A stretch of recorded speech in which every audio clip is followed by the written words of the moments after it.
नमस्कार विद्यार्थी मित्रांनो, ग्लोबल ऑनलाईन स्पर्धा परीक्षामध्ये आपल्या सगळ्यांचं मनापासून स्वागत आहे. आज आपण महा-टी-ई-टी एक्झामिनेशनसाठी बालमानसशास्त्र आणि अध्यापन शास्त्रावर आधारित महत्त्वपूर्ण MCQs प्लस PYQs यांचा अभ्यास करणार आहोत. परीक्षेच्या दृष्टिकोनातून वारंवार रिपीटेड फॉर्ममध्ये जे प्रश्न महा-टी-ई-टी एक्झामिनेशनमध्ये आपल्याला विचारण्यात आलेले आहे, असं महत्त्वपूर्ण भाग आपण आजच्या पर्टिक्युलर व्हिडिओ लेक्चरच्या माध्यमातून डिस्कशन करणार आहोत. येणाऱ्या महा-टी-ई-टी एक्झामिनेशनसाठी हा व्हिडिओ लेक्चर्स आपल्या सगळ्यांना खूप महत्त्वपूर्ण ठरणार आहे. सोबतच जे स्टुडंट महा-टी-ई-टी एक्झामिनेशनला टार्गेट करीत आहे त्यांच्यासाठी कोर्सही आहे, ज्यामध्ये live sessions, notes, test available आहे. टॉपिक वाईज MCQs आहे. कोर्स जॉईन करण्याची फीस 3000 आहे.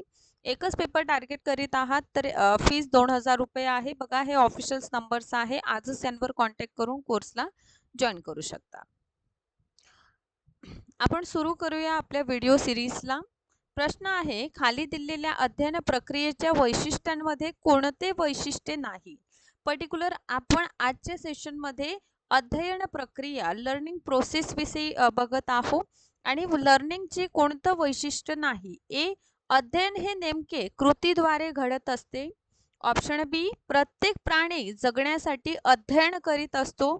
ऑप्शन सी, सर्व प्राण्यांचे अध्ययन सारखे असते. की ऑप्शन 4, अध्ययन ही हळूहळू घडणारी प्रक्रिया आहे. सो व्हेरी करेक्ट आन्सर आहे, सर्व प्राण्यांचे अध्ययन सारखे असते. बघा, सगळ्यांचं अध्ययन जे लर्निंग प्रोसेस आहे ते सारखी नसते. कोणी हळू शिकतो, कोणी फास्ट शिकतो, कोणी खूपच कमी गतीने शिकत असतो. त्यामुळे ऑप्शन क्रमांक सी. नेक्स्ट आहे, अनुभवाच्या सहाय्याने व्यक्तींच्या वर्तनात हळूहळू घडून येणारे बदल म्हणजे अध्ययन.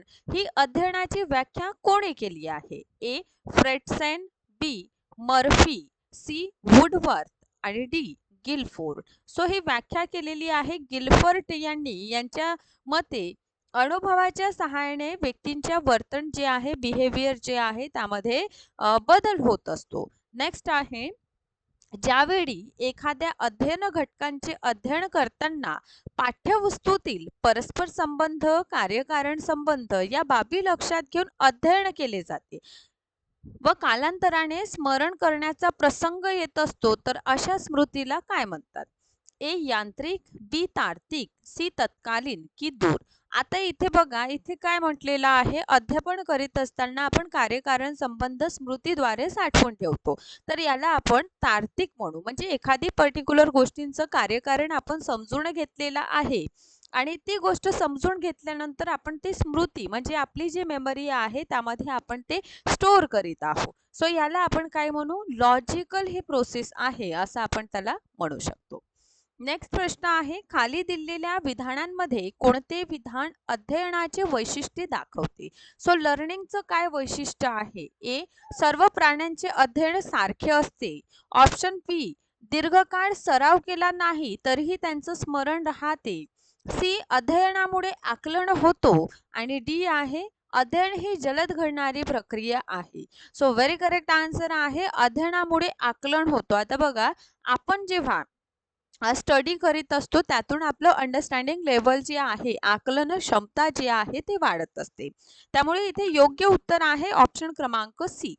नेक्स्ट बघूया आपण प्रश्न, खाली दिलेल्या अध्ययनाविषयीच्या विधानांमध्ये कोणते विधान अयोग्य आहे? ऑप्शन ए, अध्ययनाने वर्तनात टिकाऊ स्वरूपाचं बदल होणे अपेक्षित असते. ऑप्शन बी, नैसर्गिकरित्या होणाऱ्या बदलांना देखील अध्ययन म्हणता येते. की ऑप्शन सी, अध्ययन ही जाणीवपूर्वक घडून आणावे लागते. की ऑप्शन डी, अनुभवातून संभवणाऱ्या वर्तनातील बदलास अध्ययन असे म्हणतात. सो बघा, इथे डायरेक्ट इनकरेक्ट विचारलेला आहे. ठीक आहे, म्हणजे अध्ययन आपण जे लर्निंग प्रोसेस बघतोय, या लर्निंग विषयी स्टडी जे आपण करतो त्याविषयी कोणतं विधान अयोग्य आहे? सो व्हेरी करेक्ट आन्सर आहे, नैसर्गिकरित्या होणाऱ्या बदलांना देखील अध्ययन म्हणता येते. ऑप्शन बी इथे आपल्याला योग्य उत्तर दिसून येतं. नेक्स्ट आपण प्रश्नाकडे वळलेलो आहोत. नेक्स्ट प्रश्न आहे, अध्ययन म्हणजे अशी कृती की जी कृती नव्या परिस्थितीला प्रतिसाद देण्याचे आयोजन करते. ही व्याख्या कोणी केलेली आहे? आता बघा, येणाऱ्या महाटीईटी एक्झामिनेशन मध्ये आपल्याला 100% जे आहे जे स्टेटमेंट असतात, म्हणजे एक प्रकारे आपण म्हणू शकतो डेफिनेशन, म्हणजे व्याख्या जी आहे, या व्याख्यांवर आधारित प्रश्न देखील तुम्हाला विचारले जाणार. त्यामुळे हा भाग खूप व्यवस्थित आपल्याला करून घ्यायचा आहे. सो इथे ऑप्शन ए आहे जॉन लॉक, ऑप्शन बी आहे जॉन हार्बर्ट, ऑप्शन सी आहे बिल्बर श्राम आणि डी आहे गॅरेट. आता इथे बघा, अध्ययन ही अशी म्हणजे कृती आणि नव्या परिस्थितीला प्रतिसाद देण्याचे आयोजन आहे, हे व्याख्या केलेली आहे गॅरेट महोदयांनी. ठीक आहे. सो अध्ययनासंबंधी त्यांचं हे काय आहे, डेफिनेशन आहे. नेक्स्ट आपला प्रश्न आहे, खाली दिलेल्या अध्ययनाविषयी विधानांमध्ये कोणते विधान योग्य नाही? आपण जो पर्टिक्युलर आजचा भाग बघत आहोत, हा सर्वच आपलं PYQ आहे, म्हणजे वारंवार महाटीईटी एक्झामिनेशन मध्ये हे प्रश्न आपल्याला रिपीटेड फॉर्म मध्ये विचारलेले आहे. सो अध्ययनासंबंधित कोणतं योग्य नाही, म्हणजे अयोग्य स्टेटमेंट आपल्याला इथे ओळखायचं आहे. ऑप्शन ए, वाढत्या वयात होणारे नैसर्गिक बदल हे अध्ययनच होय. ऑप्शन बी, अध्ययन प्रक्रियेत अनुभव घेणे आणि अनुभवातून वर्तन सुधारणे या दोन्ही गोष्टींना महत्त्व आहे. ऑप्शन सी, लहान मूल जेव्हा दोन पायांवर आधारशिवाय उभे राहते तेव्हा त्याला अध्ययन असं आपण म्हणायचं. की ऑप्शन 4, अध्ययन म्हणजे वर्तनातील कायमस्वरूपी घडणारा अपेक्षित बदल. सो व्हेरी करेक्ट आन्सर आहे वाढत्या वयात होणारे नैसर्गिक बदल हे अध्ययन होय. हा स्टेटमेंट काय आहे, इनकरेक्ट आहे. बाकी आपण बघतो की स्टेटमेंट इथे करेक्ट आहे म्हणून. नेक्स्ट आपला प्रश्न आहे, कितीही प्रयत्न केले तरी प्रगतीच्या ज्या एका विशिष्ट मर्यादेपलीकडे आपण जाऊ शकत नाही, तो अध्ययन वक्रांचा टप्पा म्हणजे ए, अंतिम प्रगतीचा काळ असतो, बी, पठारा अवस्था असते, सी, शारीरिक आणि मानसिक परिसीमा असतं, की ऑप्शन 4, मंद प्रगतीचा काळ असतो. आता कितीही प्रयत्न केले है ना, तरीही एका विशिष्ट मर्यादेपलीकडे आपण जाऊ शकत नाही. सो याला आपण काय म्हणायचं, याला म्हणतात शारीरिक आणि मानसिक परिसीमा. आता बघा, आपली काहीतरी लिमिट्स असतात, बरोबर की नाही, है ना, की पर्टिक्युलर सतत आपण 10 तास अभ्यास करीत आहोत रोज, आणि 10 तास केल्यानंतर 11वा तास आपली करण्याची ना शारीरिक परिस्थिती असते, बसून बसून आपलं पाय लागून जाईल, मेंटल ना आपली मानसिकता असते. ठीक आहे. सो एक सीमा, त्या पलीकडे जी परिस्थिती असते त्याला शारीरिक आणि मानसिक परिसीमा असं आपण संबोधतो. नेक्स्ट प्रश्न आहे, खालीलपैकी कोणते विधान अध्ययन प्रक्रियेचे ठळक वैशिष्ट्य नाही? ए, अध्ययन हे सहेतुक असते, बी, अध्ययनामुळे नवीन गोष्टींची धारणा निर्माण होतं, ऑप्शन सी आहे सर्व प्राण्यांचे अध्ययन सारखे असतं, की ऑप्शन 4, दीर्घकाळ सराव केला नाही तर अध्ययनाचे स्मरण होत नाही. कोणतं वैशिष्ट्य नाही? ठीक आहे. बरं, इज नॉट म्हटलेला आहे. ठीक आहे. सो म्हणून इथे लक्षात घ्या, व्हेरी करेक्ट आन्सर आहे सर्व प्राण्यांचे अध्ययन सारखे असते. पहा, प्रत्येक व्यक्ती किंवा कोणतंही घटक यांचं जे अध्ययन असतं ते सारखं नसतं. कोणी लवकर शिकतं, म्हणजे एकदा शिक्षकाने सांगितलं की त्याला समजून जातं, कोणी दोनदा सांगूनही समजत नाही, आणि कोणी विद्यार्थी यांच्यासाठी तीनदा सांगूनही ते गोष्ट त्यांना क्लिअर होत नाही. त्यामुळे कधीही लक्षात घ्या, सर्व प्राण्यांचे अध्ययन जे आहे ते सारखे नसतात, विविध असतात. ठीक आहे. त्यामुळे ऑप्शन क्रमांक सी. आपल्या समोरचा प्रश्न आहे, अध्ययनात क्रियाशीलता कोणत्या स्वरूपाची असते? ठीक आहे. ऍक्टिव्हिटी इन स्टडीज, ए, बौद्धिक आणि भावनिक असतं, ऑप्शन बी, शारीरिक आणि मानसिक असतं, ऑप्शन सी, फक्त बौद्धिक असतं, की ऑप्शन 4, फक्त सामाजिक असतं. आता अध्ययनात क्रियाशीलता ही आपल्याला दिसून येतं बौद्धिक स्वरूपाची असतं. ठीक आहे. कशा प्रकारची असतं, तर बौद्धिक स्वरूपाची आपल्याला दिसून येतं. नेक्स्ट प्रश्न आहे, आणि हा प्रश्न सुद्धा एक्झामिनेशन मध्ये विचारलेला आहे, प्रत्येक बालक हे वेगळे असून ते निसर्गाचे एकमेव व अद्वितीय निर्मिती असते.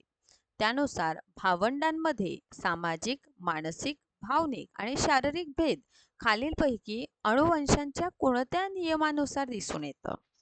ए, आता बघा, आपण 3 भावंड आहोत, तिघही वेगवेगळे आहोत, हो की नाही? ते कसं? साधर्माच्या नियमानुसार, बी आहे विविधतेच्या नियमानुसार, सी आहे परगमनाच्या नियमानुसार, की फोर्थ पुनरावृत्तीच्या नियमानुसार. ठीक आहे. आता समजा आपण तिघं भावंड आहोत. ठीक आहे. माझं भाऊ माझ्यापेक्षा दिसायला वेगळा आहे. ठीक आहे. त्याचा रंग म्हणा, त्याचे डोळे म्हणा, त्याचे हात म्हणा, त्याची उंची म्हणा, आहे ना. शारीरिक जसं माझ्यापेक्षा हुशार आहे. नक्कीच हा कोणता गुण दर्शवित आहे, तर अनुवांशिकतेचा हा विविधतेचा गुण आपल्याला दर्शवतो. कारण आपले बहीण भाऊ आपण सगळे सारखे दिसत नाही, सारख्या आपल्या आवडी नाही, हो की नाही. आपण फिजिकली तिघही भिन्न आहोत. भावनिकदृष्ट्या भाऊ स्ट्रॉंग असेल, आपण वीक असेल, आहे ना. मानसिकता तिघांची सारखी नाही. ठीक आहे. सोशल इंटरॅक्शन तिघांचं सारखं नाही. मला फार बोलणं आवडते म्हणून माझ्या भावंडांना आवडणार नाही. त्यामुळे हा विविधतेचा नियम आहे. इथे आपण ऑप्शन बी. नेक्स्ट प्रश्न आहे अध्ययन प्रक्रियेतील प्रगतीस खालीलपैकी कोणते विधान सहाय्यभूत ठरत नाही. ठीक आहे. ए आहे एखाद्या विषयात विशेष रुची असेल तर प्रगती वेगाने होते. ऑप्शन बी आहे जी गोष्ट शिकवायची आहे तिचे अध्ययन पूर्वी काही प्रमाणात झालेले असेल तर प्रगतीला अपकारक ठरते. सी आहे शिकण्यातील प्रगती काही प्रमाणात व्यक्तींच्या अनुवांशिक पात्रतेवर अवलंबून असतं, की ऑप्शन 4 शिकण्याच्या योग्य पद्धतींच्या प्रक्रियेत सुपरिणाम होतो. सो व्हेरी करेक्ट आन्सर आहे जी गोष्ट शिकायची आहे तिचे अध्ययन पूर्वी काही प्रमाणात झालेले असेल तर आपल्या प्रगतीला ते अपकारक ठरत नाही. ते आपल्या प्रगतीला आणखीन म्हणजे प्रोत्साहित करीत असते. आपल्याला ते एक प्रकारे पुश करत असतं. म्हणजे एखाद्या गोष्टीचं बॅकग्राऊंड माहीत आहे आणि शिक्षक त्या टॉपिकवर आपल्याला सांगत आहे तर आणखीन व्यवस्थितरित्या तो घटक आपल्याला कळत असतो. ठीक. चला नेक्स्ट प्रश्न आहे मानवी प्राण्यांची घडण अनुवंश व परिस्थिती यांचं संयुक्त कार्यांमुळेच होत असते. खाली दिलेल्या घटकांमध्ये कोणत्या घटकांवर फक्त परिस्थितींचा प्रभाव दिसून येतो. ए आहे स्वभाव आणि वृत्ती, बी आहे परिपक्वतेचे वय, सी आहे बुद्धिमत्ता आणि डी आहे डोळे आणि शरीरांचा आकार. आता बघा मानवी प्राण्यांचं घडण अनुवंश आणि परिस्थिती, ठीक आहे, यावर आपल्याला दिसून येतं. स्वभाव आणि वृत्ती या घटकांचं संयुक्त कार्यांमुळे आपल्याला प्रभाव जे आहे ते दिसून येतं. नेक्स्ट आहे अनुवंशापेक्षा परिसर म्हणजे शिक्षण आणि सुसंस्कारमय वातावरण व्यक्तिमत्वांच्या जडणघडणात महत्त्वपूर्ण भूमिका बजावते असं कोणाचं मत आहे ना. मत कोणी व्यक्त करून प्रयोगात सिद्ध करून दाखवले नाही. ए टी नन, बी आहे हेवर्ड आणि वॉटसन, सी आहे टॉलमन आणि फोर्थ आहे स्किनर. सो हे स्पष्ट करून दाखवले आहे हेवर्ड आणि वॉटसन यांनी. ओके. सो नेक्स्ट प्रश्न आहे अध्यापनात पठरा अवस्था पुढीलपैकी कोणत्या कार्यांमुळे होते.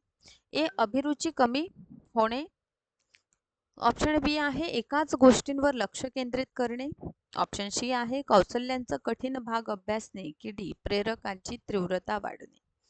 सो यामध्ये अभिरुची कमी होणे पठरावस्थामध्ये, एकाच गोष्टींवर लक्ष केंद्रित करणे आणि कौशल्यांचं कठीण भाग अभ्यासणे या गोष्टी या पठरावस्थामध्ये घडताना आपल्याला दिसून येतात.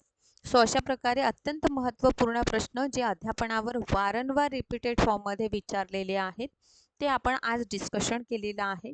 या समोरील भागामध्ये जे PYQच्या स्वरूपात MAHA-TET एक्झामिनेशनमध्ये भाग विचारलेला आहे तो आपण डिस्कस करूया. Thank you so much. सेशनला बघत राहा, लाईक करा, शेअर करा, चॅनलला सबस्क्राईब करा.